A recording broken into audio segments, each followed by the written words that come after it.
Ya, sesuai dengan edaran dari, kan ada 2 surat edaran kemarin keluar itu. Pertanggal 8 Maret kemarin ada surat edaran dari Gugus Tugas Nasional, surat edaran nomor 11 tahun 2022 dan surat edaran nomor 21 tahun 2022 dari Kementerian Perhubungan.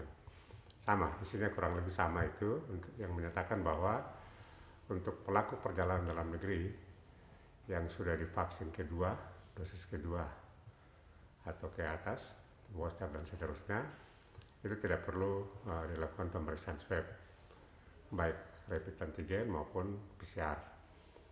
Tapi kalau untuk baru satu kali vaksin dosis pertama saja, berarti harus sama dengan yang sebelumnya. Untuk PCR 3 kali 24 jam, dan kemudian untuk yang antigen 1 kali 24 jam. Sesuai surat edaran keluar. Jadi kalau kemarin surat edaran keluar, sebenarnya pertanggal 8 ya. Tapi secara teknis, prakteknya itu berarti mulai hari ini. Jadi tadi kita sudah komunikasi juga dengan teman-teman dari KKP, Kantor Kesehatan Pelabuhan, Manokwari, yang biasa bertanggung jawab untuk memverifikasi persyaratan pemberangkatan, baik yang di bandara maupun yang di pelabuhan. Itu mereka mengatakan bahwa sudah berlaku. Jadi sebenarnya untuk warga kita semua, jadi sejak dikeluarkan surat edaran itu, berarti sekarang tidak perlu periksa lagi yang swab, baik yang rapid antigen maupun yang swab PCR untuk yang sudah dosis kedua dan ke atas ya. Setelah itu begitu terbit kemarin, sebenarnya sudah di-share ya, sudah keluar, sudah diedarkan baik melalui kesehatan maupun gugus tugas. Sebenarnya secara sah langsung sudah berlaku gitu. Persyaratkan di situ yang belum tidak perlu melakukan pemeriksaan swab itu, mereka sudah dosis kedua. Jadi kalau misalnya pernah 2 kali dosis pertama dan kedua Sinovac, atau pertama dan kedua AstraZeneca, atau dengan Pfizer, atau dengan AstraZeneca ya, Moderna, tidak masalah. Jadi tidak dipilah-pilah di situ vaksin yang jenis mana.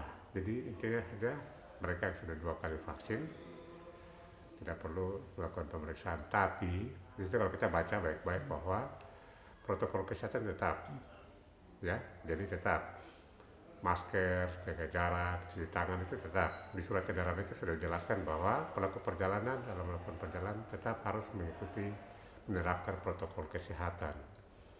Jadi bukan berarti setelah dibebaskan untuk tidak melakukan pemeriksaan PCR dan rapid antigen, terus kemudian masker juga lepas, tidak.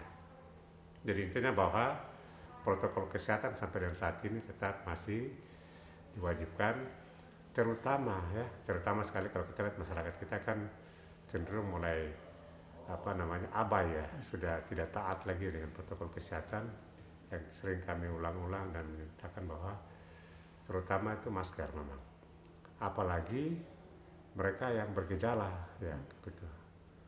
Jadi kalau sudah pelaku perjalanan, ada pilek, flu, ada batuk-batuk, ada bersin, kemudian tidak pakai masker, itu kan berarti tidak bertanggung jawab.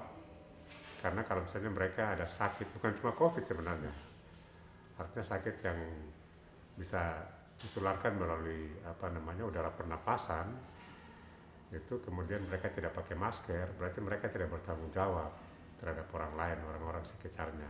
Apalagi misalnya dalam pesawat, dalam kendaraan yang tertutup, ya, yang sirkulasi udaranya kan cuma berputar di situ. Jadi itu harus menjadi perhatian dan kita semua harus mengambil tanggung jawab itu. Jadi meskipun tidak dipersyaratkan lagi bagi mereka yang sudah dosis kedua, 3 untuk tidak pemeriksaan PCR dan rapid antigen, tapi harus pakai masker. Harus ya, kalau memang diatur jaga jarak, ya jaga jarak. Kalau ada hand sanitizer, tempat mencuci tangan, tetapi itu terutama lagi bagi mereka yang bergejala, yang ada bersin-bersin kemudian tidak pakai masker ya, itu sama sekali tidak bertanggung jawab.